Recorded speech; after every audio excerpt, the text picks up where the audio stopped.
Sorry about this very busy slide. I did at least copy it onto your notes template. The pace of change quickens dramatically in the second half of the 19th century. The Industrial Revolution enters its second phase, which is associated with the steel, electricity, chemicals, and above all the automobile industry. More rural workers flock to cities. Science reigns supreme, and philosophers and social scientists attempt to make every discipline scientific. Darwin challenges religious concepts of creation and human life. Marx challenges the social order, and a rising generation of artists challenges the conventions of Academy-approved painting.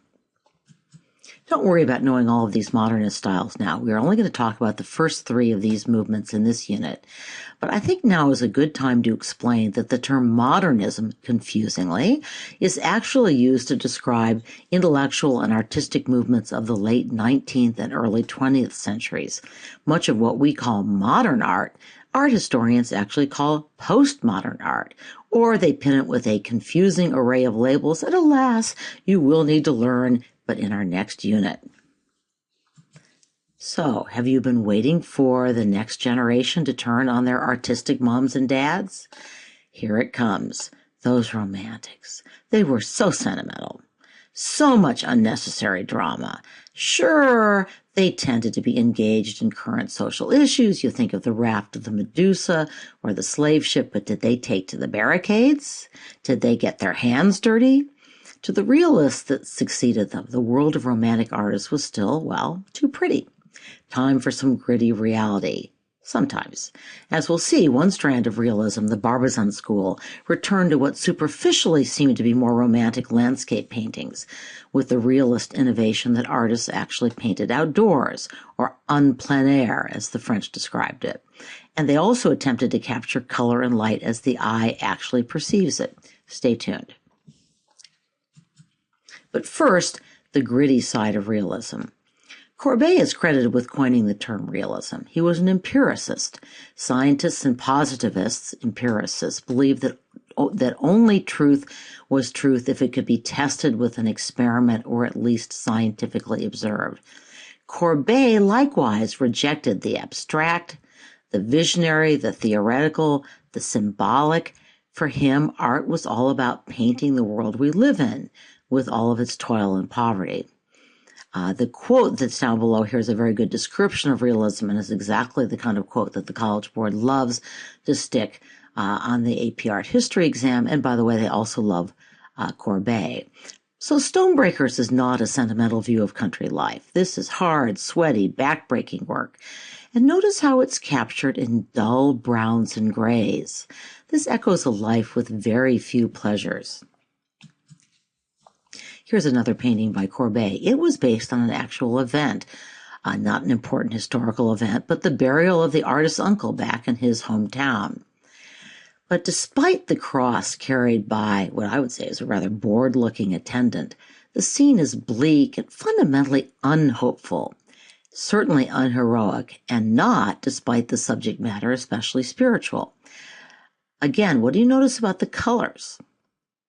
Well, we see dark and somber, with the exception of that splash of color in the center left. What might that signify?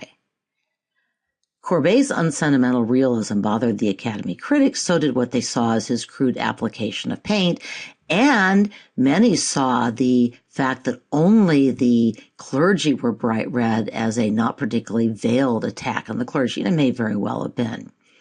The Academy critics also disliked the way Courbet applied paint. He often scraped it on with a palette knife. Courbet and other realists admired the loose brush strokes of the Dutch painters, and they copied the style. Remember Frans Hals and Rembrandt? So compare this with El Greco's famous painting of a burial, which shows the clergy as deeply involved and concerned, and more significantly, it focuses on the promise of a much better life after death. Of course, it's also a painting about the upper classes. This painting, sorry I couldn't find a date, gives you a better sense of Courbet's thickly applied paint. This technique is called impasto. I couldn't find this term in your textbook, even though the term has shown up on AP tests, so now you know it, right? And here we have a painting about painting. also a tribute to realism. So who in this room is actually looking at the painting? Not the urbanites on the right, not the oppressed peasants on the left, but the innocent little boy is looking at the painting, and so is the naked model. Maybe she personifies naked truth. Maybe she's anticipating Monet, stay tuned, by making a female subject actually an active participant in the art that portrays her. This, by the way, is a very important change we're going to see. Yes, you're still going to have female models. They are frequently not going to be wearing any clothes, but they are not merely the objects of the eye. They become actors in the drama. I think this is a very interesting change. So gleaning is actually a very unsentimental subject. Does anyone know what gleaning is? Gleaners collect the grain left over after the harvest. French law protected their right to do this, was a right of the poor. The Bible protects this right in ancient Israel. Gleaners were the poorest of the poor. So this painting reflects the realist preoccupation with social justice. Millet is important as well because he's one of the founding members of the Barbizon school, who gathered in the village of Barbizon outside the forests of Fontainebleau near Paris. Some Barbizon painters were more romantic and sentimental in their tone than Millet, but what they all had in common was a determination to paint nature as the eye actually saw it. They also chose to paint outdoors, en plein air, to use the French term, where they could capture the play of light and color as the eye actually perceived it. We now see the school as an important precursor of the Impressionists, the last group of painters we're going to study in this unit. Here are two more famous paintings by Millet. I especially love the energy and dynamism of the sower. So your textbook doesn't include any works by Corot. He was another very important member of the Barbizon school, and I like him.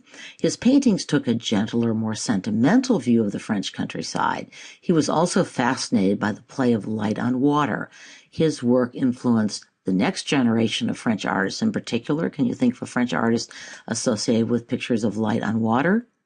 Monet. But the realist painters weren't just trying to capture their world accurately, they wanted to change it. Daumier, like Hogarth, you remember Marriage à la Mode, the couple the night after their adulterous adventures? So Daumier caricatured what he saw as the corruption of the elite, but his main preoccupation was the oppression of the urban working class. This is a lithograph, remember lithographs? And it captures a chilling event. A member of the civil guard, basically a policeman, was shot by someone inside a working class tenement. The remaining members of the civil guard stormed the housing block and massacred many of its residents. Daumier was a journalist, and his prints were reproduced with the new mass media print technique of lithography, which I discussed in my last lecture and you saw a small video on. Lithography made mass-produced newspaper art and later photography possible, so it had a transformative effect not only on art, but even more on journalism. Here we see Daumier's famous rendering of Louis Philippe, the bourgeois king brought to power by the Revolution of 1830. He's pictured here as a bloated giant devouring the riches of his people. He would be overthrown in the Revolution of 1848. The editor of Daumier's newspaper, the caricature, was repeatedly tried and even jailed for publishing this kind of work. Of course, we now know how dangerous the business of political cartoons can be. Here, too, is Daumier's extraordinarily unsentimental painting of the inhabitants of a third-class carriage. This is oil on canvas, by the way, not etching or lithograph, but you can see that Daumier still relies very heavily on line.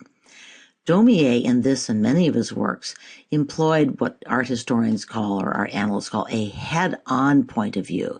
We're going to see more of this when we get to Monet. Some art historians associated this with the rise of photography, a movement that deeply interested Daumier and really almost all the realists, as well as the late Romantics. Daumier, after all, was a journalist as well as an artist. Notice, too, that we, the viewers, are presumably in the facing seat. So that puts us where? In the third-class carriage with these people. Daumier, therefore, invites us not just to observe, but to somehow participate in the lives of ordinary people. Finally, note that realist painters go out of their way not to manipulate color. We see a lot of earth tones, even in the landscape paintings, and fewer attention-getting complementary colors. These painters are committed to capturing what the eye sees, not to capturing our attention. Here are more Daumier paintings to the working class. Note his very spare, almost impressionistic style, and again, the rough brushstrokes. The uprising was most likely inspired by the Revolution of 1848 in Paris. In February of that year, the citizen king, Louis Philippe, was overthrown. A violent class struggle known as the Bloody June Days followed the coup. During these days of fighting, during 3 days of fighting, nearly 10,000 people were killed or wounded and 11,000 were taken prisoner. Daumier witnessed this, and he witnessed the will of the people to fight. Revolts, by the way, broke out all through Europe in 1848. Most of them were unsuccessful. The French, however, did manage to get rid of their unpopular king. Rather ironically, the short-lived French Second Republic would lead to the election of Napoleon's nephew, Louis Napoleon, soon to declare himself Emperor Napoleon III. Remember how much the College Board loves to ask you about women painters. Rosa Bonheur's realism focused mostly on the world of animals, especially horses. Yet the high drama of her painting shows a strong romantic influence, and indeed she was a great admirer of Géricault. She was a very, very popular painter at the time. This was a widely reproduced painting. And now we go to America. This painting is by one of America's best-known realist painters. And at first glance, it seems kind of sentimental. But what's that in the right-hand corner? It's a discarded uniform jacket, and there's a canteen in the corner. The fate of soldiers disbanded after the Civil War was a hugely important social and political issue in the years following the conflict. So this is another element of realism. This is one of several works that Homer created during a mid-1870s visit to Virginia, where he had served as a war correspondent during the Civil War. It's an uneasy confrontation to my mind. Note that one of the women remains seated, something that would not have been tolerated in the old days. So there's a subtle political message here about the Reconstruction era and attempts to adapt to a new social order. Okay, this one isn't in your book either, but I love it. Note the impasto, that thickly applied paint, the loose brushstrokes.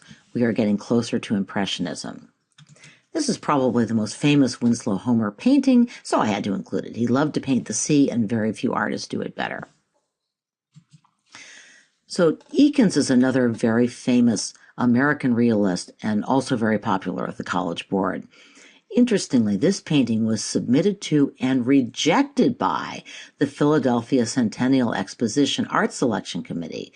They found it too gory and too, well, realistic. Interestingly enough, the artist also got some criticism from the medical establishment for showing an operation that paid too little attention to sanitary precautions, which were, after all, just beginning to take hold, along with the germ theory of disease. A few years later, the same artist painted this operation scene, which shows the considerable advances in surgical sanitation and suggests maybe he was sensitive about the criticism. Note, too, the presence of a professional surgical nurse, another social change.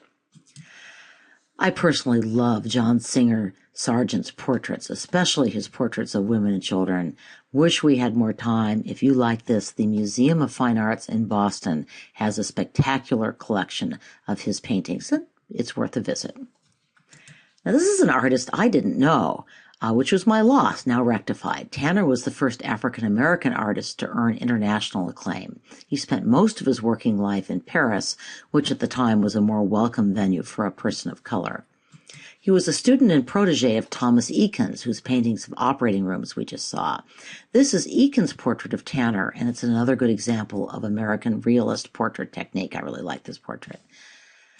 And this is Tanner's most famous painting. Black banjo players or minstrels were frequently the subject of racial stereotyping. Yet here Tanner takes the same theme and renders it, I think, really personal, intimate. I had originally planned to continue on to Manet, who is either a late realist or an early impressionist or both. Instead, I will cover Manet in my next lecture after a quick look at the so-called pre-Raphaelites.